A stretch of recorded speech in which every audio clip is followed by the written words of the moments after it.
Hello, my babies. I am the adorable Eva Webb. Welcome to Titular Characters.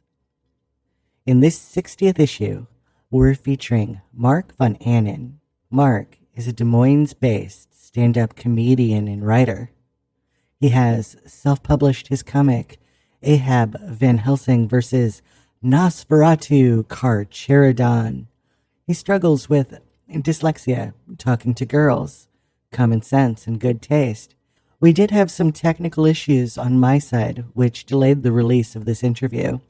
It was recorded from inside a TARDIS, so you might occasionally hear some TARDIS noise in the background. I apologize, but it's still a great show. It's good to have you, Marc. What have you been up to? Well, I've just sort of transitioned to new jobs. What I'm trying to do, I've actually been sitting on this for a while. I don't know if it's going to get done this year. I kind of hope it will, but it seems at this point kind of unlikely because we are in order to get like financing and everything. But I've written a new comic called War on Christmas, which is pretty much like the 1960s Rudolph the Red-Nosed Reindeer, but if you mix that with Die Hard, that's sort of what it is. Oh, I love it. Yeah, it's just I love it already. Thank you. And my friend that I worked on other projects, his name's Logan. I told him, I was like, can you do an art style that makes it look like old claymation? So it kind of sucks because I had it all paid. Like I had this financed and ready to go. I think I used like a last year's stimulus check. I think I didn't really need it, so I just gave it to an artist. Well, he ended up having problems with his hands. He actually had to have surgery on him, so he was like, I'm not going to be able to do this. And luckily, he just refunded me all the money. So it was really cool of him. Like it wasn't like, it wasn't an issue. We didn't have to fight or anything. So he's a really good guy. If you want to know his name, and I think he still can take projects. His name's Gary McCluskey. So if anybody is looking for a really, really good artist, a competent artist, reach out to him. He did the last 4 issues of my Vampire Shark comic. So he's a great artist. And like I said, you don't have to worry about him taking your money. He'll definitely provide it for you, or if worse comes to worse, he will refund you, which was nice because I've heard horror stories. So yeah, it's really something. So you've collaborated with a couple of artists now. How do you make a good collaboration happen? I feel like I've been actually very fortunate because I mostly, I think there's only been like one artist I've worked with locally, and even then we still communicated mostly via Facebook Messenger. But on I released a comic called Hilarity, and I wanted to do like where almost it's a kind of a, what I would say, it's like a sketch comedy put into a comic book where it's just little jokes and sketches, like just each one different. And I wanted each like to break it up so it's, you can tell it's different. Each one have its own art style. So I reached out, and pretty much all I did was on, like a Facebook group, artists looking for work or what have you. I just posted what I'm kind of wanting. Like I need a somebody who can do a good drawing of Bigfoot. And that's kind of how I operate. I've learned is just throw out there what you're interested in. And then I asked to see some of their work, like, let me see what you've worked on in the past. Like, some of and then if I like that, the next step for me is always, hey, well, this is what I want. Can you give me a quick design? Like, what can you draw like this character, or, what I would need here? And if I like what they send me, then I'm like, all right, well, let's go, which has been pretty nice. Cause I had one guy, the guy, if you look in Hilarity, the very first artist, the very first story, which involves Bigfoot, he was out of, I want to say the Philippines. Like we had to Google Translate every every email he would send me, and I think Spanish. I wasn't able to read it. Take it to Google Translate it, write my response, translate that back. And so it was always this extra step. And it wasn't even just like, even paying him was a huge issue. Like he was like, I can't take PayPal. So if you could do Western Union, I've never Western Union money to you before. So luckily we got it all figured out, because he's a really, like, his art style was really good. Like I was really impressed I got him. Like really pleased. So I was happy I was able to work all that out and work with him. But I feel like I've been really fortunate so far with the artists I've found and worked with, where they did a really good job of me saying, hey, this is what I'm looking for. And then they just kind of come back and, you know, if they have a few questions, we'll tweak what we need to do. But then they really provide, knock it out of the park. It's a funny story. The only one I can think of that I had difficulty with in hilarity, and I'll kind of ruin the joke because a lot of people tell me they didn't really get it anyway. I do a issue where it's like Beauty and the Beast. Disney's Beauty and the Beast, and then the cup, Chip, he's missing a chip out of his head. And my friends and I always joked, it's like, would he turn back into a human? Wouldn't he just have a big hole in his head? Like that's what really should look like. So I remember me thinking like, well, that's going to be a comic, is this cup turning back into a human. And then when he comes back, he's just a kid with a giant, massive hole in his head. And he's, dead now. And I remember the artist that provided it, he did a good job, but he kept I was missing the joke where you just saw like the other side of his head. You didn't see the hole, and you didn't see I never felt I would have to hire somebody and then explain to him, no, I need to see his brains leaking out of his head because it's funny. You know what I mean? It's weird. It was, so that's been like the only real issue, was just trying to explain what I'm like. No, we need to see this kid's brains coming out of his head. So, but other than that, I feel like I've heard some horror stories where people like take money and they never get anything back, or, I feel really lucky with what I've gotten artist wise so far. Everybody has really knocked it out of the park, and I've been very, very fortunate. Like for me, it's just been sort of jotting something down on paper, and then, it's, comic books are definitely an artist's medium, so they've definitely taken what I've written and ran with it, and so I feel very lucky in that sense. So what kind of writer would you say you are? Would you say you're one of those writers that plans out every aspect of their story, or do you do it sort of more organically, where you just start and take the story wherever it goes? I'm definitely take it wherever it goes. I would like to be able to plan something out. Like I'm kind of trying to learn those skills. But like War on Christmas and Ahab Van Helsing, those were comics I wrote. Sometimes, it actually, this is kind of a funny story. It's kind of funny. I wrote Ahab Van Helsing years ago. I probably wrote this 15 to 20 years ago at this point, right? And I never did anything with it. Like this predated Sharknado, Sharktopus, all that stuff. And I've just sat on it because I didn't know what to do with it. And finally, like after years of just not knowing, I finally got to a point in my life where I was just like, you know what? I'm just going to try and I'm going to put this together. That's sort of what started me on where I'm at now, is I just sort of got to a point in my life where I said, I'm just going to sit down. I'm going to figure out how to produce this. Like what I never thought it was like good enough to be like, I always thought it was not, it was flawed. I guess it was never as good as it needed to be. So I never did anything with it. So eventually I just decided I'm going to push this now. I'm going to make this and, just sort of see what happens. And I will say the responses I've got have been very good. I feel very confident, more confident in myself now than I ever have in my writing. But it's kind of funny because you say that, like, do you plan everything out? There's part of the story of the vampire shark, Ahab Van Helsing, is this doesn't really ruin, because this is just like the first act. The third issue, well, I guess it's like halfway point.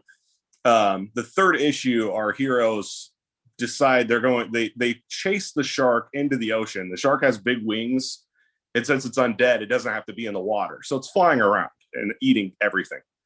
So in the third issue, they chase it into the water. And I remember, originally the third issue was going to be the end. Like they were going to pull the vampire shark up and they were going to use the sun. That was going to kill it. End of story. Very, very, I was very trying to, like mirror Jaws, I guess. I wanted people to invoke the ending of Jaws. Like it's the same kind of ending. But then I remember as I was writing this, I was like, well, wait a minute. The ocean's filled with animals. And you get to a point where there's no light, but there's still lots of it. So I've just decided, I was like, what if the vampire shark's in the ocean biting everything? So the third issue, it's just where I'm kind of actually proud that I thought of this as I wrote it, is where you start learning that it's not just the vampire shark. It's literally pretty much any vampire aquatic animal I could think of, from like seahorses, dolphins, which is actually really fun for me because I'm actually really into marine biology, and you learn all these crazy facts about fish, which don't seem real. Like if somebody, like the stuff about fish, like animals in the ocean, seems like it should come from an alien planet. And it's just perfect for this kind of story. But that was sort of my idea, is I just wanted to take everything and sort of turn it into a vampire and just attack this town. And at one point I decided I thought it would be kind of cool to see a vampire shark attack victim. Because if you ever watch, you see like people with big bites out of them and stuff like that. So I remember writing, actually I didn't remember, I remember getting the artwork back. And there's one of the issues where somebody was attacked by the vampire shark, and then you see him like laying in a cave and like his entrails are falling out, what have you. And he's clearly a vampire now. And I remember the first time I got that issue, I remember thinking, like when I had in my hands, because I hadn't written it in 15 years, I remember looking at it like, what the hell is that? Why did I do that? Like, was I supposed to take this out? Like, I had no idea what I was. And like, even I was reading these comics like, oh, okay, that's where I was going. That makes, because then he comes back as a vampire with like half his body is missing. And then I was like, oh yeah, there it is. That makes more sense now. Because even I was like, I don't remember this at all. So, wow. Yeah, I'm trying. I do. Like, it's one of those things where it's like, this year, of course, with COVID and everything, I think we've all been under a lot of stress, and we don't have those outlets of doing things for fun. And I was talking to my therapist. I was talking to my therapist because I was like having these breakdowns where I'd be like at work, and I would just like I was recently in a job that I was just so depressed, I hated it. And I was just like kind of like breaking down a little bit, like crying and stuff. And she's like, this is your body telling you something. She's like, what are you doing for yourself? Like, because all I do is work. I can't go anywhere. I can't hang out with your friends, can't go to a movie, what have you. And I realized at that point, it's like, well, what do I like to do? Is I like to just sometimes just sit down and just start writing something ridiculous. And so I've started writing. I've kind of haven't touched them in a couple of weeks, but I don't know that I'll ever actually release this or create this, but I had this idea.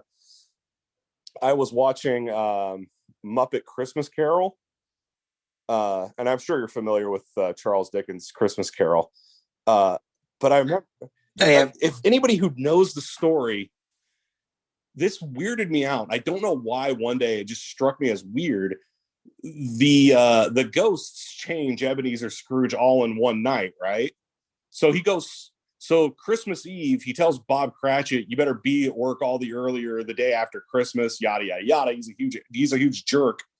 He goes home the next day. He's paying off his mortgage. He's raising his salary, and he's like insanely nice. And I remember thinking, like, Bob Cratchit has to be confused. Like, he has no idea what's going on. Like, it would just be just one night, the worst person you've ever known in your life just turns on a dime and you have no idea why. And I was trying to tell my friend I wanted to write a sequel all from Bob Cratchit's point of view, where he's just convinced Ebenezer Scrooge is still horrible, but he's trying to steal his family. And it just makes Bob Cratchit go crazy. So that's sort of what I sort of started writing out. Yeah, it's one of those things, like, if you just can't let go of your grudge, it just sort of caused him to go nuts. Which I thought was fun. Other people are like, "That's the dumbest thing I've ever heard. Why would you write that?" But I think it's funny. That is funny. So what drives you creatively? I think with me, it's always just thinking of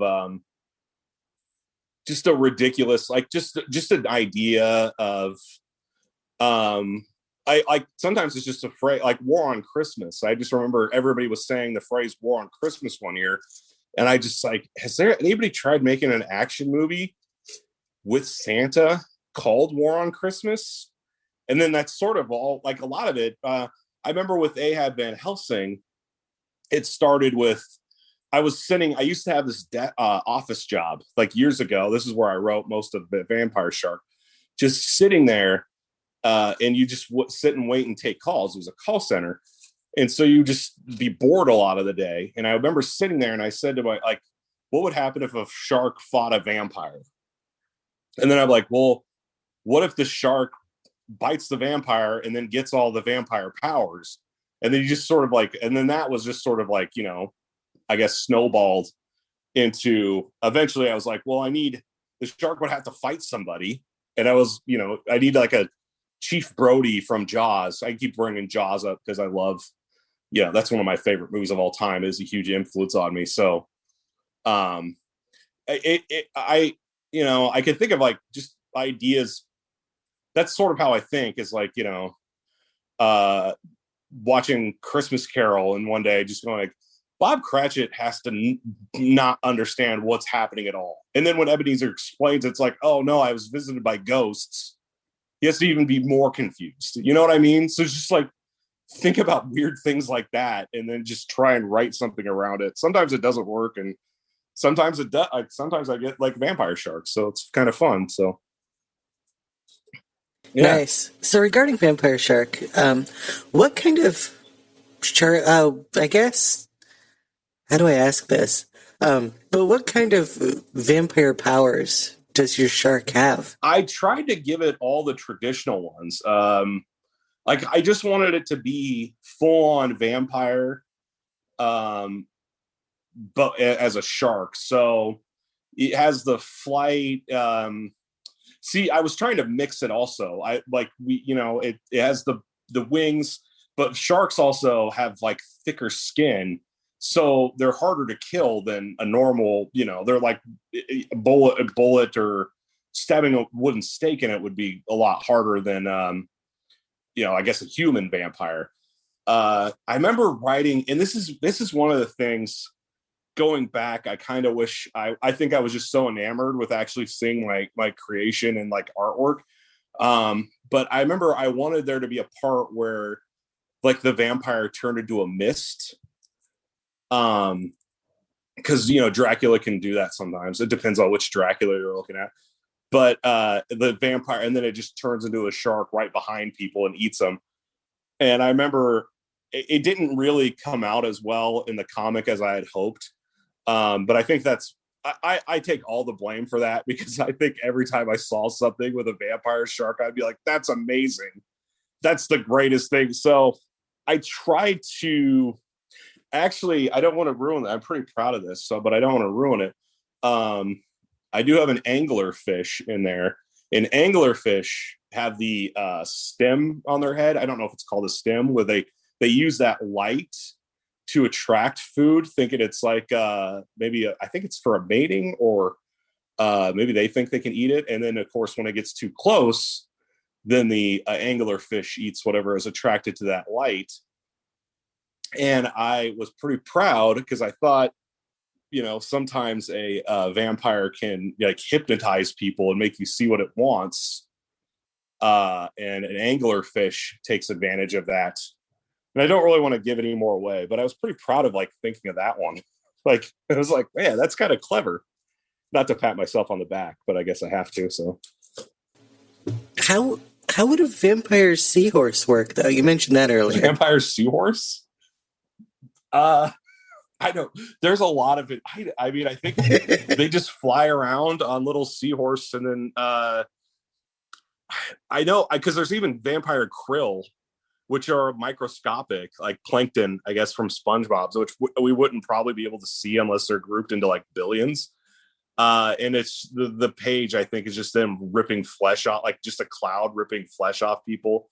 And I think maybe, again, trying to incorporate weird fish facts is that the male seahorse carries the babies. I think maybe I wanted to, I don't even think this made it into the comic, but to show the seahorse just shooting baby seahorse vampires all over somebody and having them eat him. But I don't think that made it in there, actually, which I guess none of that really matters now that I say it. But I mean, most of those pages are just people being ripped apart by different sea animals. So I think the idea behind it is just really charming. Oh, thank you. Did you make any seafood jokes? I don't think I did.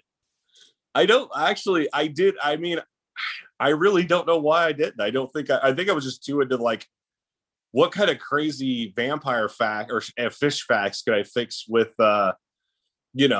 vampires? I should have made seafood jokes. I'm surprised. You know what's funny about that? Going back to your question about what vampire powers they have, I actually realized after I started writing this or after I started actually producing it, like getting the artwork and everything, I actually never finished the final issue. So the final issue, which is the final big battle between the vampire shark and Ahab, I never actually sat down and wrote.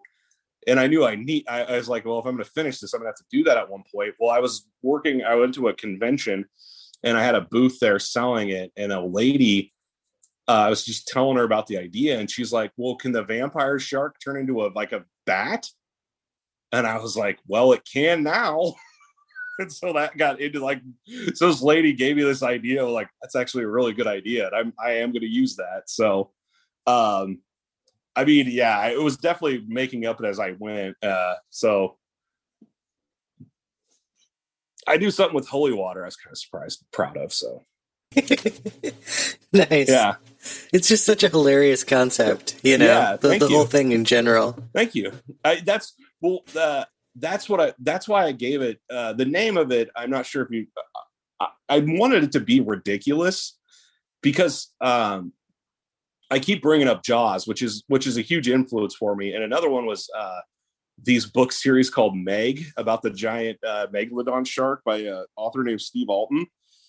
But another big influence, and probably the biggest influence for this series, was Sam Raimi, like Evil Dead or Army of Darkness movies. Like Evil Dead 2 and Army of Darkness, I remember thinking those movies were so funny. It like so weird because like it's a horror movie and it's supposed to be scary, but at the same time, they're just a laugh riot. And so that's definitely what I wanted to go with here. Like, oh, I don't want this to be serious. I just want it to be goofy and dumb.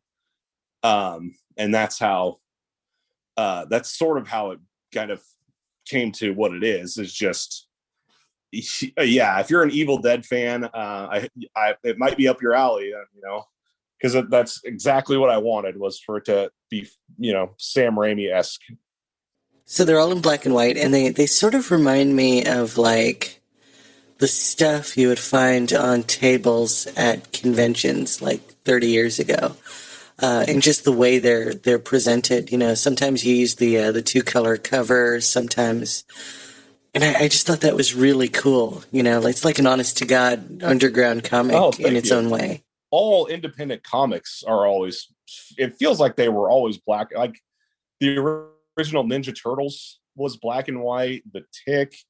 So it felt like a if you're going to be a indie comic creator, it's a lot cheaper because you don't got to pay for a colorist, and you don't have to like print the colors, because that's going to add money to your budget. But yeah, there's definitely part of me where it's just like the cheaper or black and white has this very indie vibe. Like that's what they all look like back then. You know, I mean, it's easier to make them now than I think it was then, so they can look more professional and you can get color and crisper. But I do like the fact that it kind of evokes that older indie comic feel. So thank you for that. I like that. Do you think a lot about digital versus paper as far as how you produce the book? Is the process for digital different, or is it about the same?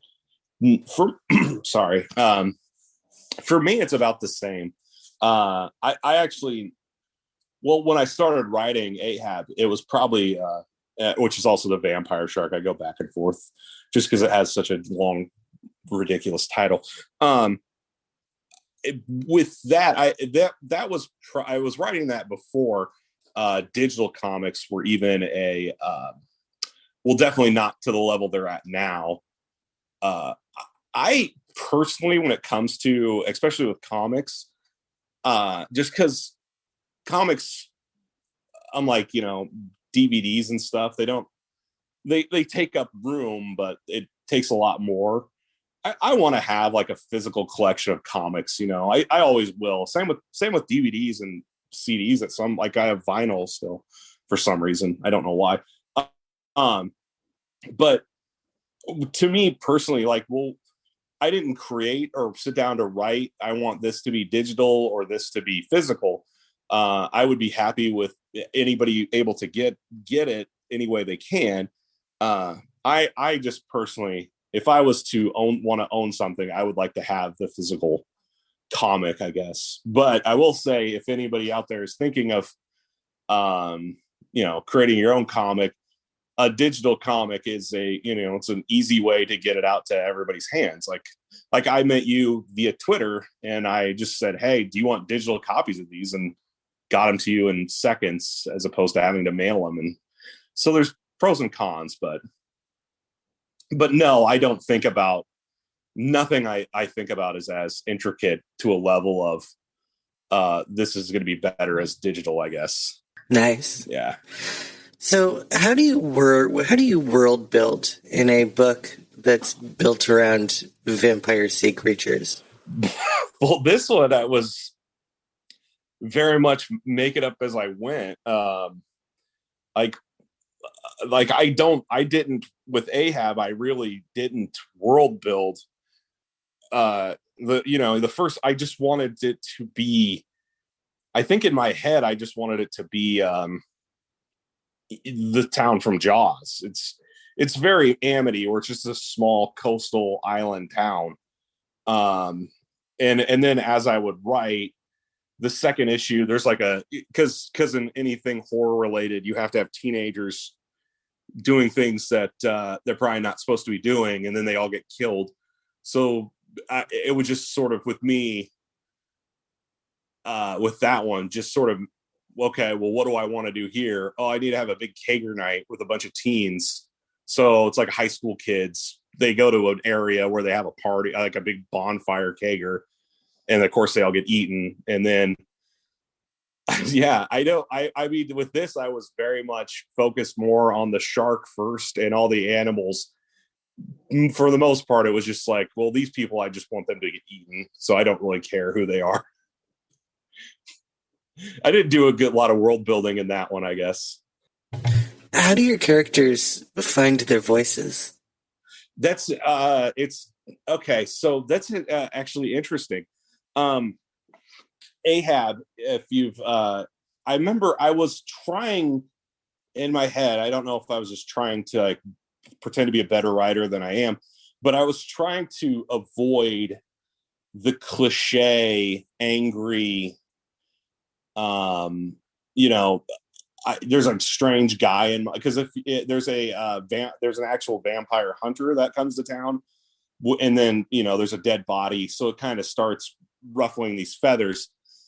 And I really wanted to avoid, I don't like strangers in my town thing, like something out of Rambo, I guess, the original Rambo movie. And then as I was trying to think of like where would this go from here, it's like, well, you got a small town, you got this kind of small town, probably not a lot of crime. Like the big thing the police officer deals with is probably domestic disturbance or the teenagers getting out of hand once in a while. So when somebody washes up on the shore dead, it's frustrating for him. Like he's out of his element. And I remember thinking about that, like, and so because he's so out of his element and so like freaked out, like I tried to like convey that he's kind of like, I don't know what to do. I'm not used to vampires or dead bodies. He comes off as kind of just unhinged. And I think I just sort of went with that. Like this, like he's just a guy who's probably fighting some sort of personal battles. That like, maybe bipolar or depression or something. And now he's just lashing out because he doesn't know how else to express himself. Which is actually, this is kind of off topic, I guess. But my friend, he has a show called the Doomcast. It's a YouTube show, and he asked me, what was the vampire shark comic a metaphor for? And it's really weird because as I've actually thought about this, and I never intended that, but I went back to school and I'm like, working my way to get into like, a counseling degree. And I was like, it's sort of a metaphor for mental illness, because it's just one guy fighting this crazy battle that he doesn't know how to handle. And, I don't know if anybody else would take that from it, if they would get that from what I wrote, or if they would just think that sounds ridiculous. It's just a bunch of crazy fish eating people. But it was just weird that I never intended to have that sort of underlying message. And I never wanted my main character to come off as like he was just sort of a blanket tough guy, straight voice. And then like accidentally trying to like, convey that he's out of his element and uncomfortable. I kind of created this, maybe showing that he's fighting some sort of mental battle that we didn't know about. And again, people may look at it and say, I don't see any of that. This guy's crazy. So you never know. But it's weird because with me, it just sort of comes, I just sort of learn it as I go. It's kind of like meeting people, I guess, in a weird way. So how do you approach diversity and representation when you write? Well, if you've read the Vampire Shark comics, there's actually only like 3 people in it. There's only 3 main characters, and they are mostly men. I never sat down. They all are men. I never sat down and said what race they had to be. I got to be with that. It was mostly me as an example or as an exercise in finding ways to get fish in there to eat people. So vampire shark, I definitely didn't really do that with. Same with hilarity, because that's all jokes. To me, if that's the route, if I'm going to do more of a world building thing, I definitely want to do it in a way where it feels natural and not, I guess, token. I want to make sure that, everybody needs representation, but also it's not one of those things where it's like, well, this is just an older white guy putting somebody in there because he feels like he has to. Definitely do it in a respectful and proper way, I guess, is how I would approach that. Or just add vampire sharks. It's a good answer. Sure. Sure. Well, when you have vampire sharks in your story, that sort of changes the storytelling mechanics, I think, just in Yes, general. it does. Like that was me. It was like I just want to see if I can fit a vampire blue whale in here somewhere. So I always like to ask, how involved, how wordy are your scripts? I'm not super wordy. Most pages, like each page of the, very rarely, and it does happen, I'll have beyond, like, the page will, each page of the comic would match the page that's actually going to be printed, or each page of the script, I mean.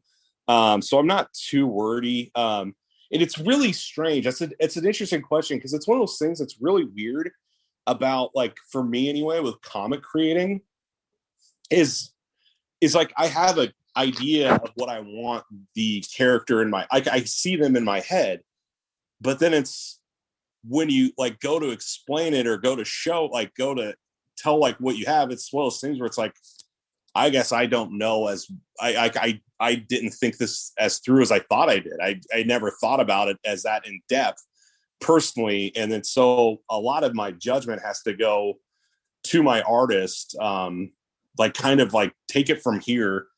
I'm very much, a lot of my scripts to my artists, like, if it's going to be a monster or like a vampire scene, I'll write, carnage here, go crazy, do whatever you want. You know what I mean? So I'm not that in depth at all. And I feel like, it can be a benefit, because I've had really good artists and I'm pleased with what they've been able to provide me. But I also think it can be detrimental on my side, where it's just like, they're clearly not seeing what I'm trying to convey. And I always I always feel like I deserve the blame for that, for not having explained it properly. Like, which I think is probably pretty natural. Do you have a favorite type of story that you like to tell? Well, if I'm writing just for fun, it's definitely going to be goofy and wacky, and it's like Vampire Shark, where it's not serious. I don't want people to take it too serious. I just want it to be fun, and I want it to make me laugh. Like that. That's the comic I like to write in my spare time. Like, if I just say, like, I just want to write something and just go nuts. Think of something absurd that would make me laugh and kind of go. I mean, if I do want to keep writing, and I definitely want to keep telling different types of stories, and I've had my own journey, and learning more about the way the brain functions and mental health. I do kind of want to start looking at stories kind of from that aspect of what are our heroes like if they are suffering from a lot of stuff that we suffer with here. And Marvel does that really well, but kind of go a little deeper into that. And I'm trying to write stuff like that. I also have this I'll just tell you the idea, because it's not about but it's one of those things where, like, America, they talk about how in debt everybody is. All Americans are deep in debt. It's just sort of a fact of life now. To live in America, you're going to be in debt. So I'm, like, thinking to myself, I'm trying to write, like, this sort of dystopian story where a corporation has, quote unquote, cured death, where you're kind of immortal, but you're still aging and suffering. And so now we're at a point where you can't die. We're not allowed to die until you've paid off all your debt. And like to me, that would be the next level of what America would be at, is just a corporation stepping in. Like, if you find out you're sick, you're like, well, I guess I can't pay these bills back. A corporation stepping in saying, no, we can't allow that. You still owe us this money. So it's like people just suffering in anguish until they're out of debt, which, of course, try paying off a credit card. Never happens. You know what I mean? So that's sort of kind of like darker, deeper things I'm trying to think of, like figure out a way to get that onto the page, or a sequel to A Christmas Carol, whatever comes first. Oh, that would be fun. That would definitely be fun. Thank you. When we're talking about, fish and underwater sea life, I feel like this next question sort of takes on a different meaning, but how do you keep it fresh? Well, that's interesting. I don't know that I worry about it, to be honest, because here's something. So I've been pushing the Vampire Shark comic. I push it constantly now. Just every day I'm like, if you want to read the Vampire Shark comic, let me know. I push it all the time.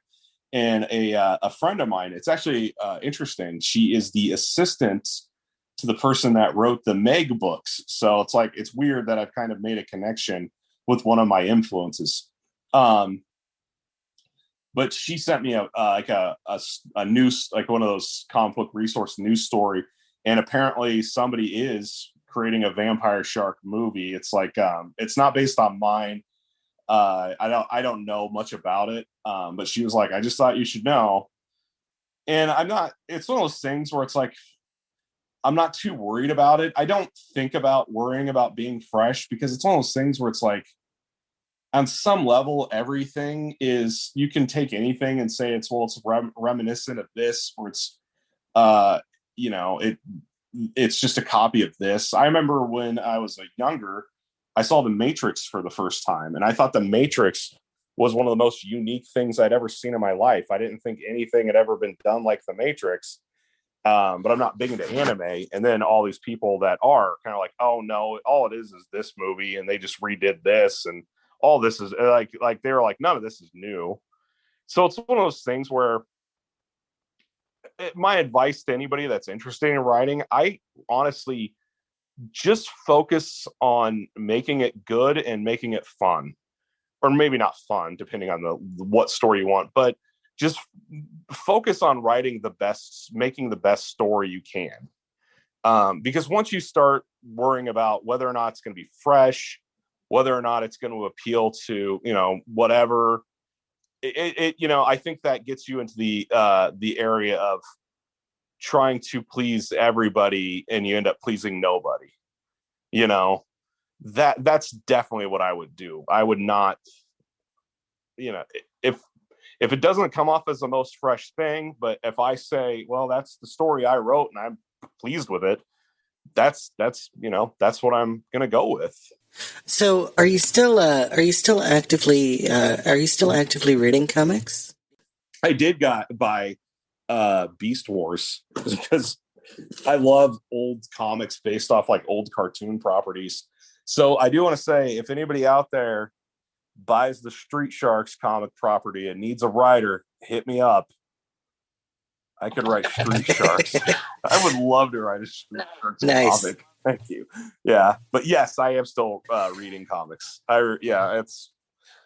have a little comic library. I read it in my apartment. Do you have a favorite single issue story or title of all time? My favorite series, it's definitely Spider-Man is my favorite. I would say the comic that really, there used to be it was like a short series. I can't remember if the first one, because they did like two of them. It's like Deadly Foes of Spider-Man. And then they did like, because recently Nick Spencer did his take before he did Amazing, was Superior Foes of Spider-Man, which was I love that comic. But I think Deadly Foes was the first one. And then they did Lethal, which are these just short Spider-Man stories, like 4-issue series. And I just remember they took a lot of just grabbed a bunch of different villains, and it was the Sinister Syndicate was the team. And they just made this short story fighting this Sinister Syndicate. And ever since my brother bought me the trade when I was a kid. And ever since then, I've just had this love of anytime a comic features like just a dumb B or D list villain, I'm like all over it.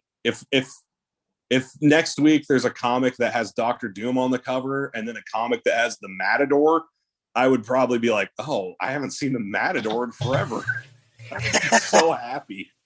Nice. Yeah, it's just really weird. It's like, I think because of that, I just have this weird love of these less than popular character, like villains and stuff.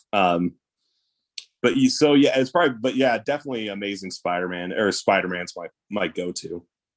So you must have loved it, like in Falcon and Winter Soldier when Flag Smasher showed up. Oh, I did. Speaking of that, that's it's funny that I didn't bring this up. One of my favorite series of all time, just because of the first issue, was Thunderbolts. And I'm sure you've read or you're familiar with Marvel's Thunderbolts, right? You know about the big reveal at the end of the first issue. Oh, totally. Okay, so that actually made me a huge Baron Zemo fan. Like Baron Zemo, I will list as he's definitely, if not my second favorite, like my in top 5 favorite Marvel characters, not superheroes, he's a villain. But I am a huge Baron Zemo fan, all because it stems from reading Thunderbolts as a kid and then getting blown away by that final page. So Falcon and Winter Soldier, it's definitely my luck that they're having a TV show where Baron Zemo is going to play a major role in it, and it got delayed a year. But I'm so happy. Like everybody started to become a Baron Zemo fan because of this, which kind of makes me happy. So I don't know why I didn't go with Zemo over Spider-Man, because I actually have a Baron Zemo bust and like the old Marvel Legend or Marvel Secret Wars action figure of Baron Zemo. So I'm pretty thrilled about Falcon and Winter Soldier. I can't wait to get off work tomorrow. So, in your mind, is there anyone that stands out as either the most underrated or inspirational comics creator?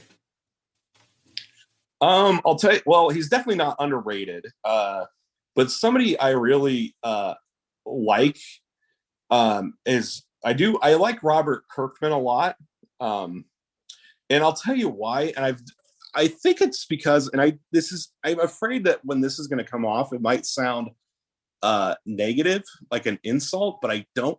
All of his stories, they're very, I almost want to say generic. Like, it's like, I just want to write a zombie comic. I want to write an Invincible as a super, like if you think about Invincible, like it's just a kid finding out he has superpowers, but he does it so well where it's just like, he doesn't need like a crazy gimmick. It's just, this is the story. And then I'm just going to go from here. I mean, I'm really impressed with Kirkman. But again, it's hard to say he's underrated when he's probably right now the biggest comic book creator alive. Just because everything he makes is him and Mark Miller, gold. So if I had to go with somebody, Nick Spencer is not, underrated. Like, he's obviously writing Amazing Spider-Man, so he's a big name. But when he writes humor, I think he writes he's very funny. I liked him a lot, and I can't remember the guy's name. I feel really bad. But the person that just wrote the new Thunderbolts miniseries for this King in Black, that was spectacular. Like, I loved that. It was, I mean, you put Batroc on a team with Taskmaster, I'm all aboard anyway. But it was so good. So he's somebody I'll probably start reading just because his name's on a book. But underrated. I mean, I don't, beyond that, I don't really know, because I think a lot of the people I like and what I notice, they seem to be doing really well. So, I guess Robert Kirkman's my answer, even though he's created two of the biggest series of all times now. No, that's workable. You know, it's underrated or inspiring. So Yeah. you could do just inspiring if you want to. Oh, well, So thank that you. works out. Yeah, thank you. So Mark, we are heading up against the end of our show here pretty soon. Are you ready for the fun, silly questions? Oh, I'm all for it. I'm born for it. Awesome. So what's your favorite food? Oh, homemade homemade pizza. I live in Des Moines, Iowa, and I swear I make the best pizza in Iowa. Other people may not agree, but I think I could eat that every night. Would you say you're a cat or a dog person? Well, I have a dog on my couch next to me, so I'm definitely a dog person. A cat would be more convenient right now, but I'm more of a dog person. What's the best swear word? You know, it's funny. It's weird. I think I've done a good job, but I cuss a lot. Um, so I don't know why. I'm a fan of all of them. I say fuck a lot. Shit. I guess I'd probably have to go with fuck. That's a good one. Thank you. It kind of means anything. It's just, you know, my mom used to always get mad at me. She'd be like, you know, that just means you have a small vocabulary. It's like, well, you don't need a big one when fuck means everything. Well, you know, they've done studies on this, and it's shown that people who use profanity for emphasis more often actually have higher IQs statistically. Fuck yeah. That's awesome. I have heard that. Yeah. So what inspires you? What inspires me? As a writer, I would say I could pretty much get it from anywhere. Like I said, I'll think of a phrase, War on Christmas, and kind of go with that. As a person, definitely you know, people doing good makes me feel good, and that makes me want to feel good, do good. You know, everybody just being the best person they can and being you know, just being friendly and good to people. That makes me want to be a better person, I guess. Nice. Yeah. What brings you joy? Lots of things. My new job has been stressful, but I'm learning it, and it's a job where I'm no longer in a dumb office where I feel like I'm wasting my life. I'm actually doing something that means something. So that means a lot to me. My dog, my family. I put my dog above my family, by the way. So I can't wait till they hear that. But and you know, my weekly comics and you know, my friends. My friends are on the bottom of the list. So what's next for Marc Von Ahnen? I'm still, like I said, I took my job. I probably could go back to school and work on my master's. As for comics, hopefully I'll get War on Christmas made, or I'll get, you know, I'm going to keep trying to write stuff and pushing it. My goal at one point is I did set a goal for myself that I was going to get something published, because I'd never had anything published and I never really tried for a long time. And then I finally decided that was going to be my goal. And this is actually true. I want to tell you this quick story. That was going to be my goal, was to get something published. And then Ahoy Comics started making, they announced that they were going to print short stories, and that their goal was to find people who hadn't been published before.